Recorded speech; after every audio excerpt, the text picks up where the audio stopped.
भयम। दोस्तों, जैसा कि आप सभी लोग जानते हैं कि 7 नवंबर 2025 यानी शुक्रवार को पड़ रही है मार्गशीर्ष महीने की द्वितीया तिथि और रोहिणी व्रत। और दोस्तों, यह वह तिथि है जो मार्गशीर्ष महीने में पड़ने वाली सबसे बड़ी तिथि है, क्योंकि यह शुक्रवार के दिन पड़ रही है और इसका बहुत ही बड़ा और विशेष महत्व होता है। पूज्य गुरु जी ने कहा है कि अगर कभी भी मौका लग जाए और मार्गशीर्ष महीने की द्वितीय तिथि शुक्रवार को पड़ जाए तो आप लोगों को एक चुटकी हल्दी वाला उपाय तो अवश्य ही करना चाहिए। इन दोनों का संयोग बहुत कम आता है। और इसी के साथ में गुरु जी ने अपनी शिव पुराण कथा में बताया है कि इस दिन आपको एक चुटकी हल्दी वाला उपाय तो आपको अवश्य ही करना चाहिए, क्योंकि ऐसा दिन पूरे साल में सिर्फ एक ही बार आता है। और दोस्तों, आप सभी लोग जानते हो कि शुक्रवार द्वितीय तिथि का अगर सबसे बड़ा कोई उपाय है तो एक चुटकी हल्दी वाला उपाय है। तो दोस्तों, बहुत सारे लोग होंगे उपाय को ना किया हो, पर दोस्तों आपके पास एक आखिरी मौका बचा हुआ है। मार्गशीर्ष महीने की शुक्रवार द्वितीय तिथि के दिन है, तो इस दिन आप लोगों को इस वाले उपाय को जरूर कर लेना है। भले ही आपने पूरे महीने भर इस उपाय को ना किया हो, पर अगर आपने इस मार्गशीर्ष महीने के द्वितीय तिथि के दिन अगर इस वाले उपाय को कर लिया तो आपको इस उपाय को करने का वह फल मिलेगा जिसकी आपने कभी कल्पना भी नहीं करी होगी। इसीलिए आप लोग इस वाले उपाय को एक बार जरूर कर लेना है, ताकि आप लोगों के हाथ से यह मौका ना जा सके और आपको इस उपाय को करने का फल मिल सके। दोस्तों, ये उपाय पंडित जी ने अपनी अभी की ही श्री शिव महापुराण की कथा में बताया है, जिस उपाय को आज हम आपको बहुत समझाने वाले हैं। इस वीडियो को देखने के बाद इस उपाय को समझने के लिए आपको कोई और वीडियो को देखने की जरूरत नहीं पड़ेगी। तो चलिए दोस्तों, उपाय को शुरू करते हैं। देखिए, ये इस मार्गशीर्ष महीने के द्वितीय है। देखा गया है कभी कभी बड़े बड़े पूजा पाठ अनुष्ठान से जो मनोकामना पूर्ण नहीं होते, वो मार्गशीर्ष महीने के शुक्रवार द्वितीय तिथि के दिन एक छोटे से उपाय से ही आपकी मनोकामना पूर्ण हो जाती है। और बहुत सारे लोगों ने इस उपाय को किया भी है और उनको इस उपाय को करने का फल भी जरूर मिला है। अगर आप लोग भी इस उपाय को करना चाहते हैं तो आप इस उपाय को पहले अच्छे से समझ लेना, सुन लेना, उसके बाद करना, आपको इस उपाय का फल जरूर मिलेगा। और इस उपाय को कर लेने से आपके घर में चाहे किसी भी प्रकार की दुख और समस्या क्यों ना चल रही हो, आपको उसका कारण भी नहीं है कि भाई ये समस्या किस कारण से चल रही है।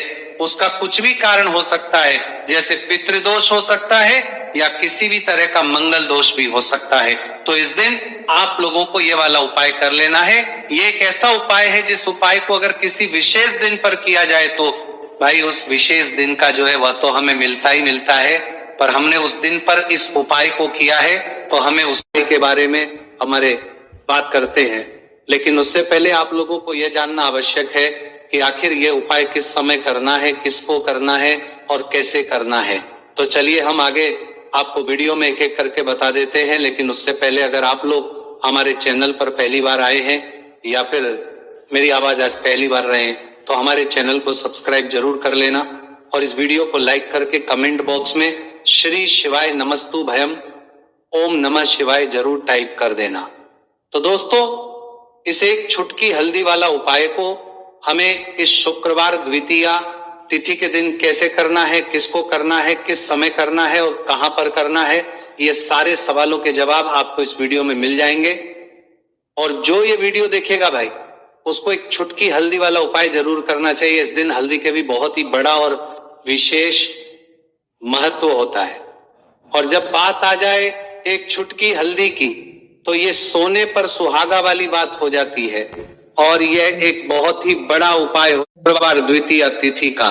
तो अब दोस्तों, इस एक छुटकी हल्दी वाला उपाय को आखिर करना किसको है, सबसे पहले हम लोग वह बात जान लेते हैं। तो देखो, घर की जो बड़ी माताएं बहनें होती हैं, उन माताओं बहनों में से कोई भी एक बड़ी माता बहन इस वाले उपाय को कर सकती है। और दोस्तों, अगर आप चाहें तो अपने घर में से सभी सदस्यों को भी इस उपाय को करवा सकते हैं। अगर किसी व्यक्ति की खुद की कोई मनोकामना है, खुद की कोई दुख और परेशानी है जो कि वह अपने लिए ही करना चाहता है, इस वाले उपाय को तो वह खुद अपने लिए भी कर सकता है। बाकी अगर कोई घर में से ऐसा है जो कि अपने पूरे घर परिवार की सुख और शांति के लिए यह वाला उपाय करना चाहता है तो भाई वो भी कर सकता है, उसमें भी दिक्कत वाली बात नहीं है। कहने का मतलब यह है कि इस उपाय को हर एक सदस्य भी कर सकता है और पूरे घर परिवार के सदस्य के लिए घर की बड़ी माताओं बहनों में से कोई एक माता बहन भी कर सकती है। बहनें अगर घर में उपस्थित ना हो या वह यह वाला उपाय ना कर पा रही हो तो फिर घर का कोई बड़ा सदस्य भी इस एक छुटकी हल्दी वाला उपाय को कर सकता है, चाहे फिर वो पुरुष ही क्यों ना हो, उसमें कोई भी दिक्कत वाली बात नहीं है। अब दोस्त, जो अगला प्रश्न निकल कर आता है वो यह आता है इस उपाय को लेकर कि आखिर इस उपाय को हमें किस समय करना है, सुबह के समय करना है कि शाम के समय करना है। तो देखो, इस वाले उपाय को आप लोग सुबह के समय भी कर सकते हो और शाम के समय प्रदोष काल में भी कर सकते हो। अब अगर आप पूछो कि भाई सबसे उत्तम समय कौन सा रहेगा इस एक छुटकी हल्दी वाला उपाय को करने का, तो हम आपसे बस यही कहेंगे कि इस उपाय को आप सुबह के समय करेंगे तो ज्यादा बेहतर होगा। बाकी अगर प्रदोष काल शाम के समय भी करेंगे तो भी अच्छा होगा, उसमें कोई भी दिक्कत वाली बात नहीं है। तो अब दोस्तों, जो अगली सबसे बड़ी और महत्वपूर्ण बात आती है वो ये आती है कि सुबह अगर हम उपाय को करेंगे तो हमें कितने बजे से लेकर कितने बजे तक के बीच में, सुबह जितनी जल्दी हो सके आप उपाय को करने की कोशिश करना। बाकी अगर किसी कारणवश लेट भी हो जाओ, थोड़ी देर भी हो जाए, 10 या 11 बजे तक भी आप उपाय कर लेना, पर 12 बजे से ज्यादा देरी ना हो, ठीक है, इस बात का ध्यान रखना। उसके बाद में दोस्तों, अगर शाम के समय प्रदोष काल की बात करें 6 बजे से शुरू हो जाता है, मतलब शाम के 6 बजे से लेकर 7 बजे के बीच का जो समय होता है ये समय प्रदोष काल का समय होता है। तो आप इस उपाय को 7 या 8 बजे के बीच में भी कर सकते हो, मतलब शाम के 6 बजे से रात 8 बजे के बीच में आप कभी भी इस वाले उपाय को कर सकते हो, उसमें कोई भी वाली बात नहीं। तो हल्दी जो कि सीधे सीधे जुड़ी हुई है श्री हरि विष्णु से, हल्दी जो कि सौभाग्य का प्रतीक है, हल्दी धन को खींचने का काम करती है, हल्दी धन में वृद्धि करती है, पैसे को बढ़ाती है और हल्दी शुभता लाती है।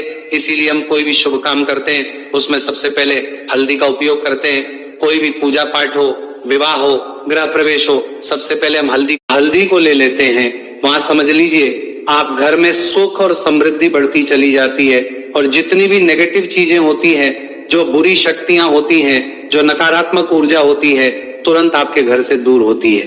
अब जिन लोगों को पैसा चाहिए वो लोग भी इसे उपाय को करें, जिन्हें बहुत अधिक पैसा यानी बहुत ज्यादा धन चाहिए वो लोग भी इस उपाय को करें, क्योंकि देखिए धन की देवी माँ लक्ष्मी कैसे प्रसन्न होती है जब आप श्री हरि विष्णु को प्रसन्न करते हैं। बहुत सारे लोग हैं जो उपाय करते हैं, है ना, लेकिन हरि विष्णु को प्रसन्न करने के लिए उपाय नहीं करते।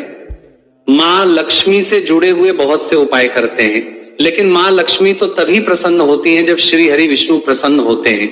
अब शुक्रवार द्वितीया तिथि का ये उपाय ऐसा है कि माँ दुर्गा की कृपा भी मिलेगी, श्री हरि विष्णु का आशीर्वाद भी मिलेगा और माँ लक्ष्मी की कृपा बरसेगी और फिर आपके घर में होगी धन की वर्षा।